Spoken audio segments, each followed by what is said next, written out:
In the bustling city of Mumbai, where millions of people navigate through the chaotic rhythm of daily life, there existed a bus route that had remained unchanged for 2 decades. This route, connecting the heart of the city to its outskirts, was home to a peculiar dynamic between a conductor, a driver, and their passengers. This is the story of Arun, a 45-year-old bus conductor whose life was about to take an unexpected turn. Arun wasn't just any conductor. He was a man of routine, precision, and unwavering dedication. For 20 years, he had been collecting tickets on the same route, his lean frame moving through the crowded bus with practiced ease. He knew every stop, every turn, and most importantly, every passenger. He could tell you where Mrs. Sharma would sit with her grocery bags, when Mr. Patel would board with his newspaper, and how many stops young Ravi would travel before heading to college. This familiarity gave Arun a sense of purpose and control. His closest companion on this journey was Suraj, the 50-year-old bus driver whose cheerful demeanor complemented Arun's serious nature.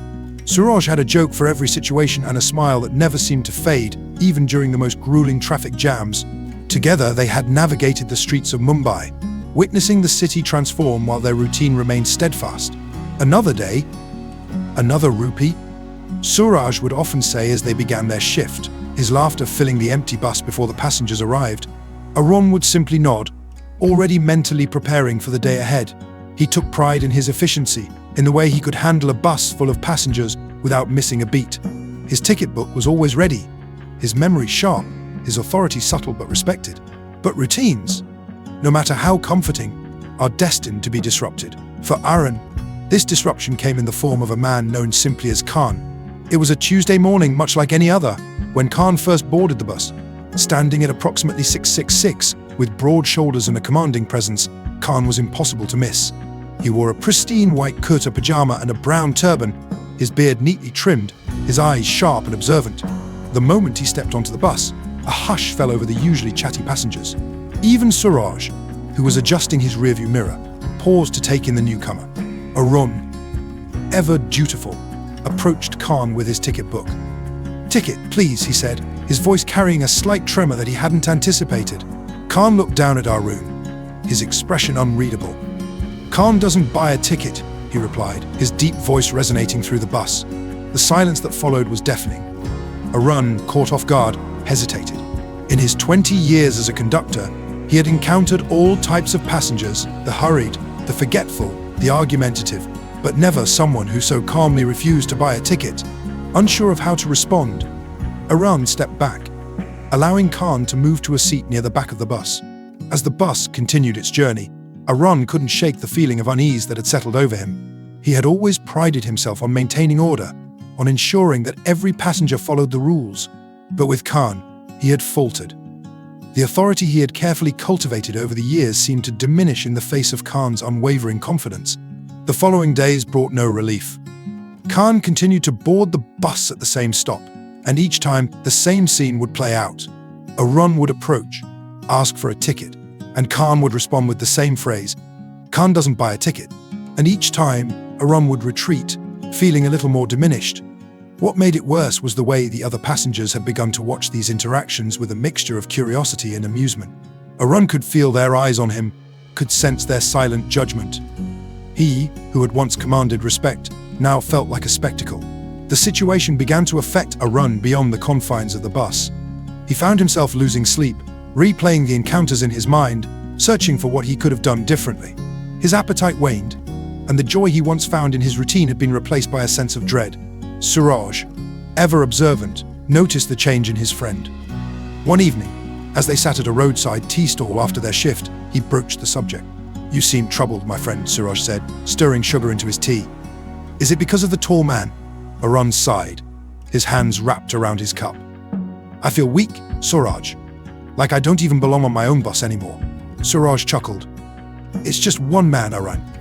Why let him get under your skin?" "It's not just him," Arun replied, frustration evident in his voice. "It's what he makes me feel. I've been doing this job for 20 years, and now I doubt myself every time I ask for a ticket. I can't continue like this." Suraj studied his friend, recognizing the depth of his turmoil. "So what will you do?" Arun's decision was unexpected but resolute. He would take a 3-month leave of absence.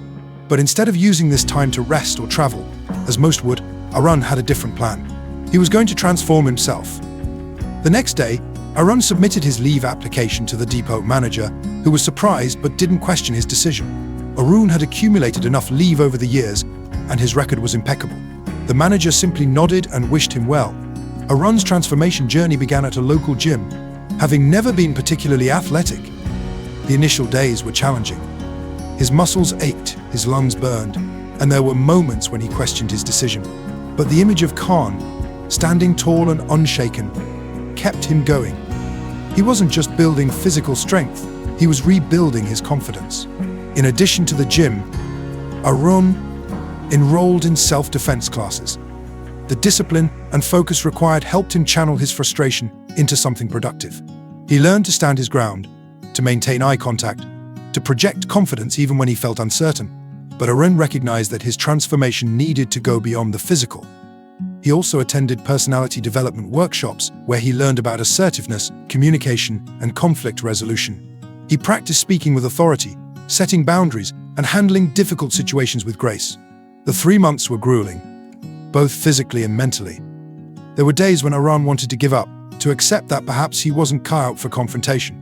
But then he would remember the feeling of standing before Khan, of retreating in the face of resistance, and he would push himself harder. By the end of his leave, Arun was a changed man.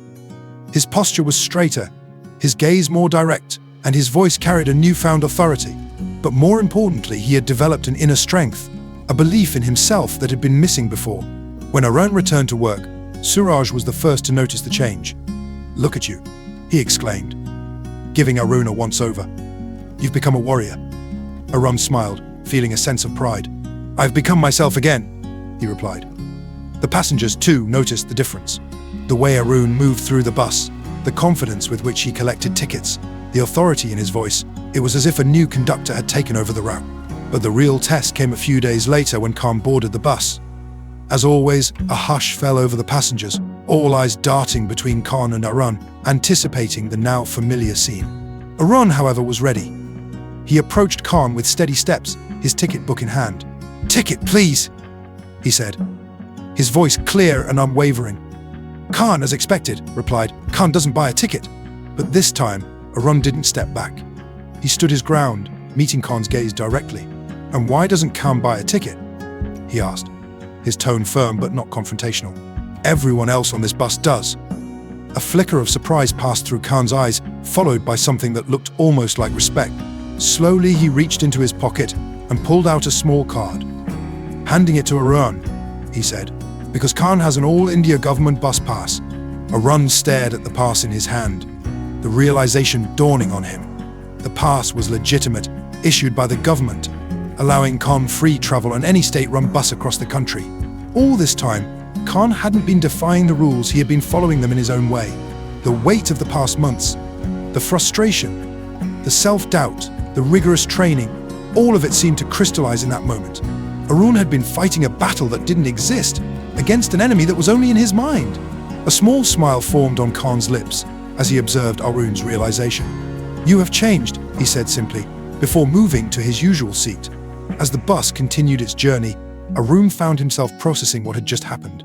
He had spent 3 months transforming himself, preparing for a confrontation that, in the end, wasn't necessary. But as he thought about it more, he realized that the transformation itself had been the real victory. The issue had never been about Khan or the ticket. It had been about Arun's perception of himself, his belief in his own authority, his confidence in facing challenges. The physical changes, the new muscles, the improved posture, they were just external manifestations of an internal shift. That evening, as Arun and Suraj sat at their usual tea stall, Suraj couldn't help but laugh. So all that training, all that transformation, and it turns out the man had a valid pass all along. Arun chuckled, surprising himself with how light he felt. "Yes, but I don't regret it. I needed to change, not for Khan, but for myself." Suraj nodded, understanding the deeper meaning behind Arun's words. "You know," he said, taking a sip of his tea, "sometimes the battles we think we're fighting with others are actually battles with ourselves." Arun reflected on Suraj's words, recognizing their truth. He had embarked on a journey to confront Khan, but in reality, he had confronted his own insecurities, his own fears, his own limitations. And in doing so, He had discovered a strength he didn't know he possessed. In the days that followed, Arun continued his duties with a renewed sense of purpose. He collected tickets, greeted passengers, and maintained order on the bus, just as he had done for the past 20 years. But there was a difference now.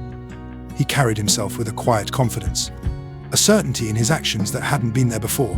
And as for Khan, he continued to board the bus at his usual stop, showing his pass to Arun without being asked.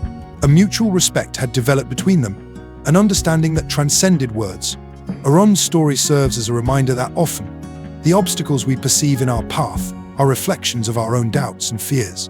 The challenges we face are not always about external circumstances, but about our internal responses to them. And sometimes, the transformation we undergo in preparation for a battle becomes the victory itself, regardless of the outcome. In the end, Arun learned that true strength doesn't come from physical prowess or assertiveness alone. It comes from understanding oneself, from facing one's fears, and from finding the courage to stand firm in the face of uncertainty. It's about recognizing that the power to overcome challenges has always been within us, waiting to be discovered. As the bus continued its journey through the streets of Mumbai, carrying its passengers to their destinations, Arun stood a little taller, moved with a little more purpose, and faced each day with a newfound clarity. He had embarked on a journey to confront a passenger, but had ended up discovering himself. And in that discovery, he had found an unshaken resolve that would guide him through whatever challenges lay ahead,